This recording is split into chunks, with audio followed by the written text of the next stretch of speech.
വിശുദ്ധ യോഹന്നാൻ എഴുതിയ സുവിശേഷം അധ്യായം 5 19 മുതൽ 29 ഉൾപ്പെടെയുള്ള വാക്യങ്ങൾ.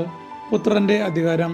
യേശു പറഞ്ഞു, സത്യം സത്യമായി ഞാൻ നിങ്ങളോട് പറയുന്നു, പിതാവ് ചെയ്തു കാണുന്നതല്ലാതെ പുത്രന് സ്വന്തം ഇഷ്ടമനുസരിച്ച് ഒന്നും പ്രവർത്തിക്കാൻ സാധിക്കുകയില്ല. എന്നാൽ പിതാവ് ചെയ്യുന്നതെല്ലാം അപ്രകാരം തന്നെ പുത്രനും ചെയ്യുന്നു. എന്തെന്നാൽ പിതാവ് പുത്രനെ സ്നേഹിക്കുകയും താൻ ചെയ്യുന്നതെല്ലാം അവനെ കാണിക്കുകയും ചെയ്യുന്നു. നിങ്ങൾ വിസ്മയിക്കത്തക്ക വിധം ഇവയേക്കാൾ വലിയ പ്രവൃത്തികളും അവിടുന്ന് അവനെ കാണിക്കും. പിതാവ് മരിച്ചവരെ എഴുന്നേൽപ്പിച്ച് അവർക്ക് ജീവൻ നൽകുന്നത് പോലെ തന്നെ പുത്രനും താൻ ഇച്ഛിക്കുന്നവർക്ക് ജീവൻ നൽകുന്നു. പിതാവ് ആരെയും വിധിക്കുന്നില്ല, വിധി മുഴുവനും അവിടുന്ന് പുത്രനെ ഏൽപ്പിച്ചിരിക്കുന്നു. പിതാവിനെ ആദരിക്കുന്നത് പോലെ തന്നെ എല്ലാവരും പുത്രനെയും ആദരിക്കേണ്ടതിനാണ് ഇത്. പുത്രനെ ആദരിക്കാത്തവരാരും അവനെ അയച്ച പിതാവിനെയും ആദരിക്കുന്നില്ല. സത്യം സത്യമായി ഞാൻ നിങ്ങളോട് പറയുന്നു, എൻ്റെ വചനം കേൾക്കുകയും എന്നെ അയച്ചവനെ വിശ്വസിക്കുകയും ചെയ്യുന്നവന് നിത്യജീവനുണ്ട്.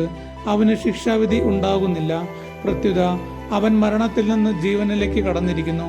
സത്യം സത്യമായി ഞാൻ നിങ്ങളോട് പറയുന്നു, മരിച്ചവർ ദൈവപുത്രന്റെ സ്വരം ശ്രവിക്കുന്ന സമയം വരുന്നു, അല്ല വന്നു കഴിഞ്ഞു. ആ സ്വരം ശ്രവിക്കുന്നവർ ജീവിക്കും.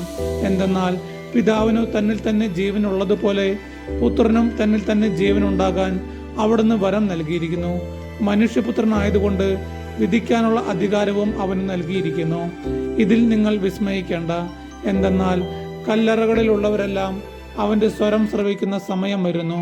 അപ്പോൾ നന്മ ചെയ്തവർ ജീവന്റെ ഉയർപ്പിനായും തിന്മ ചെയ്തവർ ശിക്ഷാവിധിയുടെ ഉയർപ്പിനായും പുറത്തു വരും. നമ്മുടെ കർത്താവായ യേശുമിശിഹായ്ക്ക് സ്തുതി.